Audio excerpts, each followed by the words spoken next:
साथ सटीक में अब बात करते हैं महाराष्ट्र विधानसभा चुनाव की, जहां पर बटेंगे तो कटेंगे के नारे के साथ आरएसएस ने भारतीय जनता पार्टी के लिए प्रचार की कमान संभाल ली है। इसके बाद बीजेपी को अब महाराष्ट्र में भी हरियाणा जैसे नतीजों की उम्मीद है। इसी बीच महायुति गठबंधन में शामिल अजीत पवार ने बटेंगे तो कटेंगे के नारे से अपनी पार्टी की विचारधारा को अलग बता दिया और दावा किया कि यह सब दूसरे राज्यों में चलता है, लेकिन महाराष्ट्र में यह सब नहीं चलता।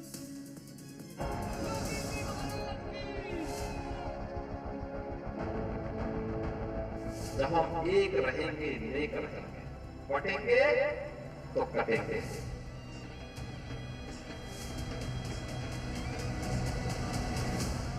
महाराष्ट्र की सियासी जंग जीतने के लिए बीजेपी को अब आरएसएस का साथ मिल गया है। हरियाणा चुनाव में आरएसएस ने खुलकर बीजेपी के पक्ष में लोगों को एकजुट किया तो नतीजे के तौर पर जीत मिली। हरियाणा के बाद अब बारी महाराष्ट्र की है, जहां आरएसएस एक बार फिर बटेंगे तो कटेंगे के चुनावी नारे के साथ लोगों को बीजेपी के पक्ष में लाने की कोशिश में जुटी है और जन जन तक इसे पहुंचाने के लिए बड़े पैमाने पर अभियान भी चलाया जा रहा है।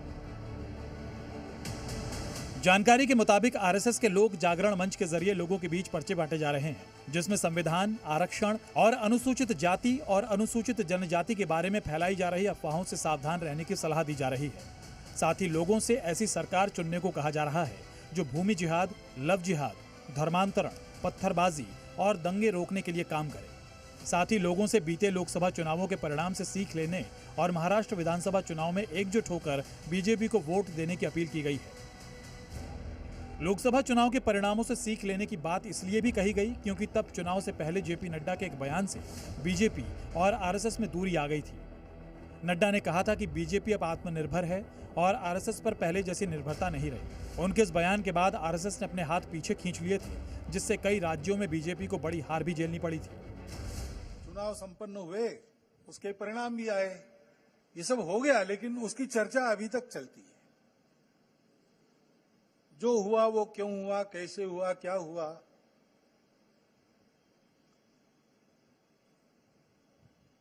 ये अपने देश के प्रजातांत्रिक तंत्र में प्रति 5 वर्ष होने वाली घटना है, होती है।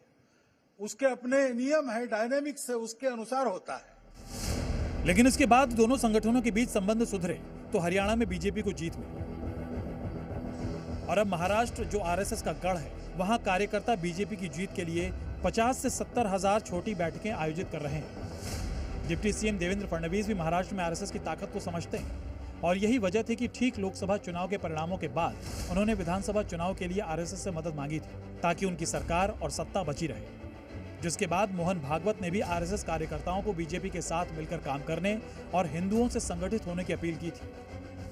हिंदू समाज के भी ध्यान में आना चाहिए कि दुर्बल रहना अपराध है। हम अगर दुर्बल है, असंगठित है, तो उसका मतलब हम अत्याचार को निमंत्रण दे रहे हैं।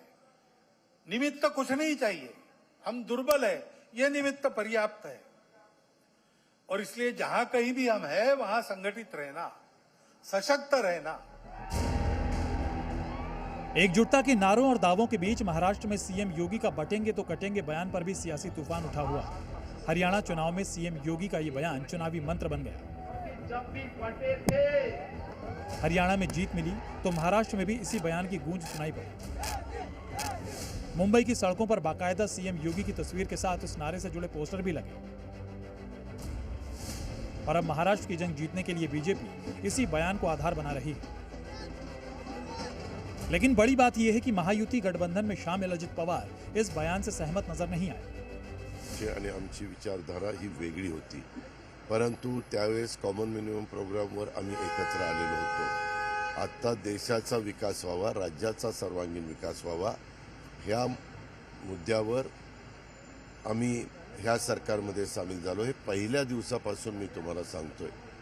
हे माझं मत, मी आजही शिवशाहू फुले आंबेडकरांच्या विचारधारेशी निगडीत आहे, कालही होतो आणि पुढेही राहणार आहे। ही माझी भूमिका आहे, ही आमच्या पक्षाची भूमिका आहे। अजित पवार के सुर बदले, लेकिन बीजेपी ने उनके इस बयान को निजी बताते हुए मामले को तूल देने से किनारा कर लिया। वो उनका एक अपना अलग दल है और उस दल में उन्होंने अपने आइडियोलॉजी के हिसाब से अपने प्रत्याशी खड़े किए हैं।